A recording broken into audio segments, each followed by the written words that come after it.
Once upon a time, Dacia.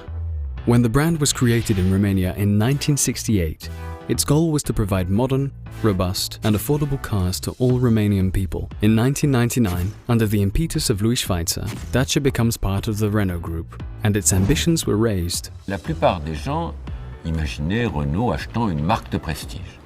Et moi j'avais l'idée inverse, d'acheter une marque permettant de faire une voiture populaire. The turn in the history of the brand takes shape in 2004 with the launch of the Logan, the affordable family sedan.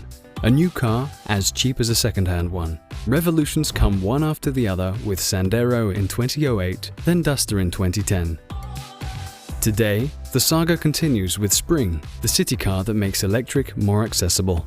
Thanks to its unique offer, in tune with its time, Dacia made a name for itself in 44 countries with over 7 million vehicles sold and many bestsellers. The brand brings a unique fan base together, very active online, who enjoy meeting during the famous Dacia picnics. Today, Dacia is modernizing without denying the recipe that made it successful, offering the essential at the best value and price ratio on the market. Dacia will stay Dacia, always offering the best value for money proposition in all segments we play in. But we want to bring the brand to higher grounds. Its ambition? Conquer new territories with a widened and modernized range focused on customers' real needs and aspirations.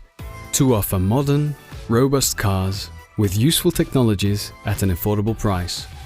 Based on these principles, which represent the Dacia philosophy, several new models will be launched by 2025, like the one prefigured by the Bigster concept.